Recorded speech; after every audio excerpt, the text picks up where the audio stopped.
اعوذ باللہ من الشیطان الرجیم بسم اللہ الرحمن الرحیم الحمدللہ۔ آج لاہور شہر میں بروز ہفتہ 27 مئی 2023 عیسوی کا دن ہے۔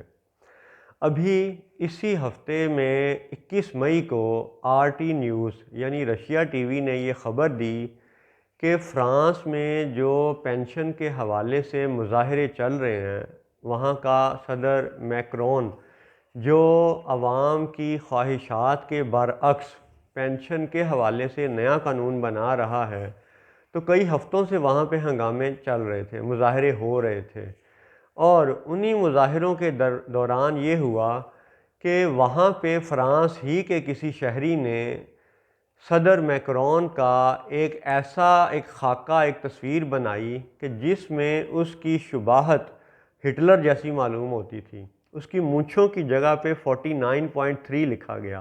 یہ وہ آرٹیکل نمبر، یہ قانون، وہ شک نمبر تھی کہ جس کے تحت میکرون یہ تبدیلی کر رہا ہے اور عوام اسے ناپسند کر رہے ہیں۔ اب کسی نے میکرون صدر کا خاکہ، تصویری خاکہ ہٹلر جیسا بنا کے تو چند مقامات پر لگا دیا۔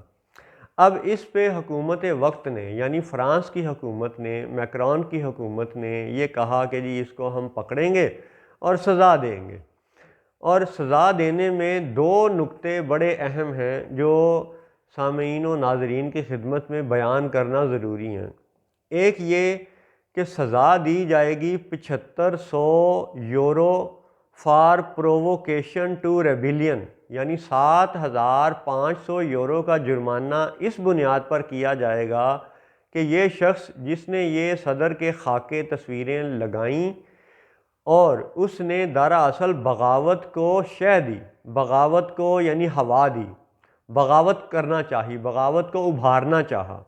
اب یہ محض حکومت کی طرف سے اس شخص پہ الزام ہے، حالانکہ اس شخص کا موقف ہو سکتا ہے مختلف بھی ہو، لیکن آپ غور کیجئے کہ 7500 euro for provocation to rebellion, اور یاد رہے کہ ریبیلین بغاوت، اور بغاوت کی سزا صدیوں سے دیکھتے چلے آئے مختلف ملکوں میں، مختلف قوم و تہذیبوں میں، اور آج بھی مختلف ملکوں میں بغاوت کی سزا کیا ہے یہ آپ کو معلوم ہونا چاہیے، آپ کو پتہ بھی ہے۔ اگلا اس کا سینٹنس یہ ہے کہ جی 12,000 یورو وہ فالتو ایک الگ سے جرمانہ کیا جائے گا، اور اس کی ہیڈنگ کیا ہے، اس کی مد کیا ہے؟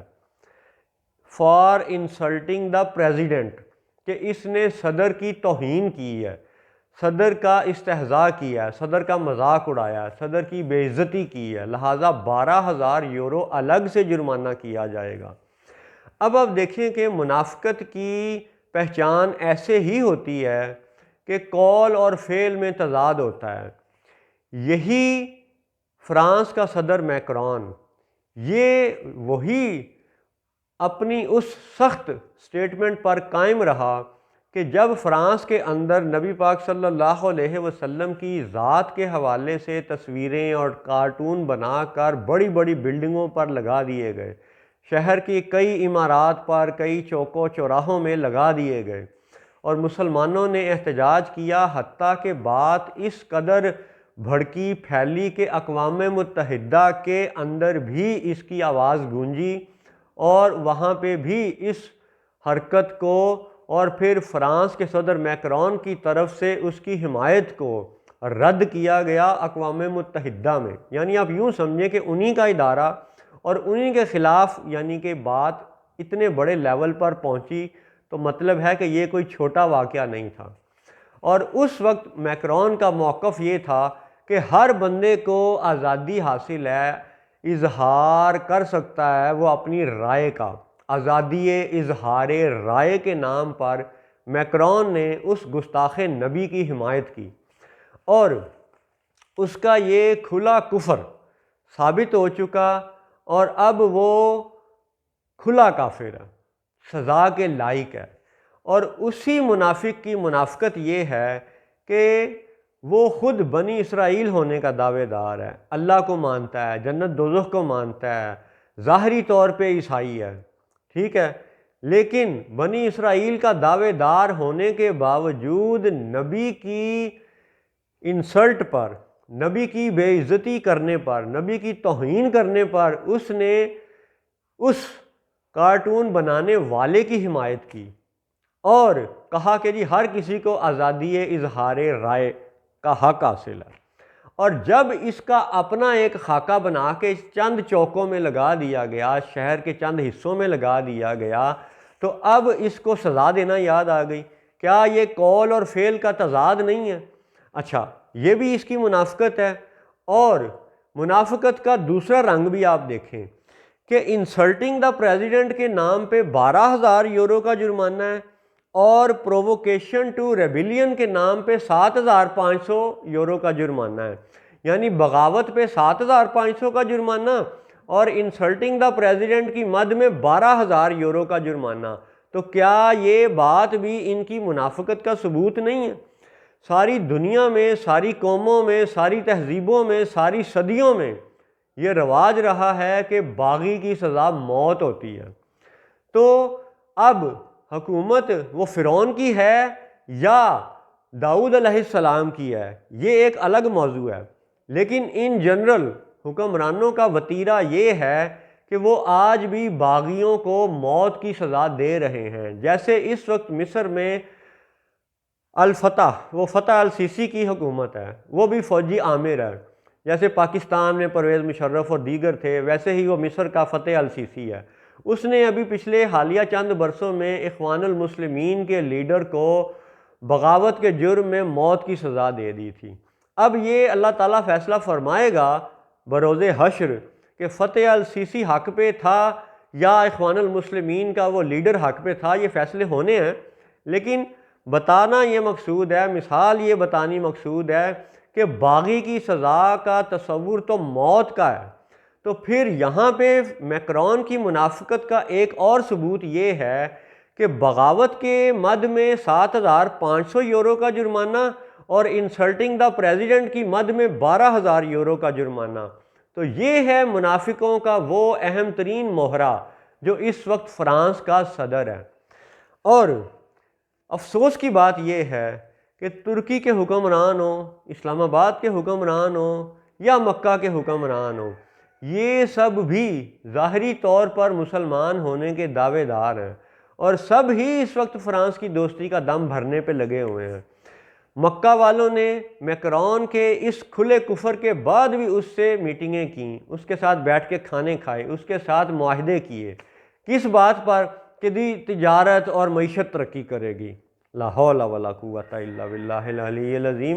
ایسے ہی پاکستان کا یہ شہباز اور پی ڈی ایم کا جتھا، انہوں نے بھی میکرون کے ساتھ جناب معاہدے کیے اور دوستیاں کیں کھلے کفر کے بعد۔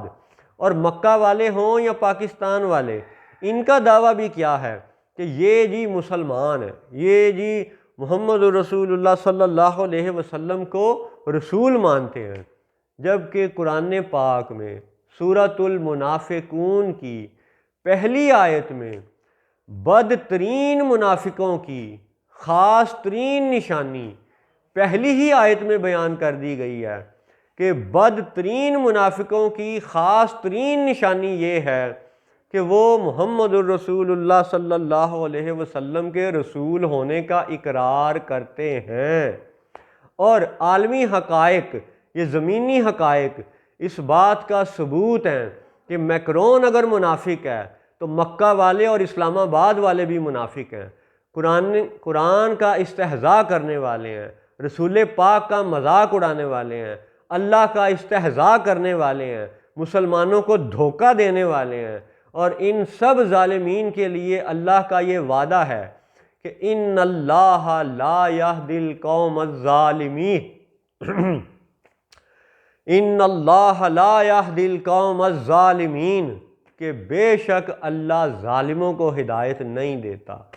تو یہ ظالم خواہ فرانس والے ہوں، خواہ اسلام آباد والے ہوں، خواہ وہ مکہ والے ہوں، ان کے ہاں بھی آپ دیکھیں کہ اسلام آباد والے اور مکہ والے جب ان کی کوئی بے عزتی کرتا ہے تو مکہ کے حاکم کے خلاف جناب آپ سوشل میڈیا پہ ایک پوسٹ بھی کر دیں تو کئی ملین ریال کا جرمانہ، کئی سال قید کی سزا۔ اسی طرح کے قوانین پاکستانی حکمران بھی بنا رہے ہیں، دیگر ملکوں کے حکمران بھی ایسے ہی قوانین بنا رہے ہیں، اور ان سب بے حیاؤں کو، بے شرموں کو، ظالموں کو اور کھلے کافروں کو یہ حیا نہیں آتی کہ امام الانبیاء صلی اللہ علیہ وسلم کی گستاخی اور توہین پر تو یہ خاموش رہتے ہیں، اور اپنی صدارت اور وزارت کی بے عزتی پر انہیں بڑے بڑے جرمانے اور بڑی بڑی سزائیں یاد آتی ہیں۔ یہی ان کی منافقت کا ثبوت ہے، اور انہی پر اللہ کی لعنت ہے۔ اللہ اکبر۔